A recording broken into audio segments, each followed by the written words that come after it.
So what I'm going to do here is I'm taking these over to the place they're going to go, and I kind of line them up like this to make sure. And it's flex track on either side. They don't got to be perfect. They got to be decent, but they don't got to be perfect. They got to be close enough. So I made some blue marks with the blue Sharpie, and I want these rails to mate up.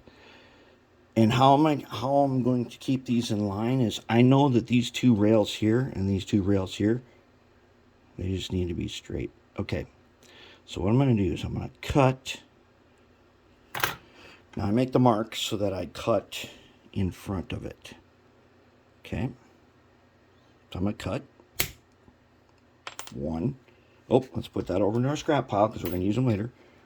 Okay, now do I think that's going to be good? Will this one still made up if I do that? Yes, it will. Okay, so now we're going to cut this one in front of its mark.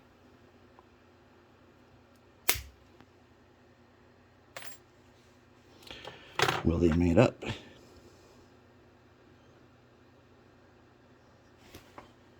They're going to made up just right, I think. Now let's so now that I think we're close enough. Gotta be perfect. Gotta be complete. Let's take this guy that we just did. Take the fiber cutoff wheel. And let's just clean up the ends here.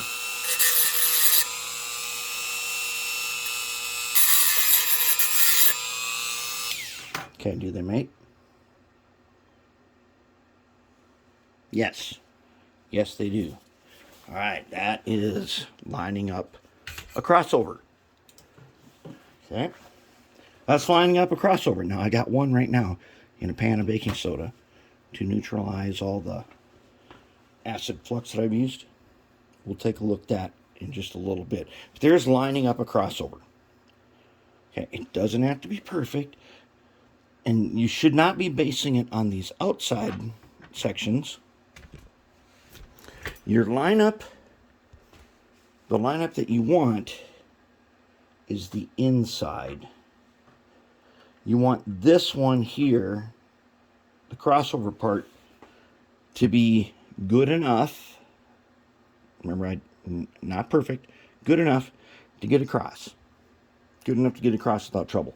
And then these here outsides, they should be pretty close. If they're not, you can just take the fiberglass cutoff wheel and you can just trim, grind a little bit until you've got exactly what you want. One of these days, I am going to build something like this. This is a track gauge, a Katie one. And I always mark the green side as the upside. It says code 83 because that's the, on this side it's code 83. This side it's code 100. So I put green to go for the side I want to see that it's up. All right, so there it is. And we're going to get into the other stuff in a little bit here. But I want you to see how to line up your crossover when you make two switches. This also applies, let's say we were going to use these guys here, which are, these are like Atlas Masters or something. If we were going to do this, it applies to doing that. Any snap switches you're going to line up applies to doing that.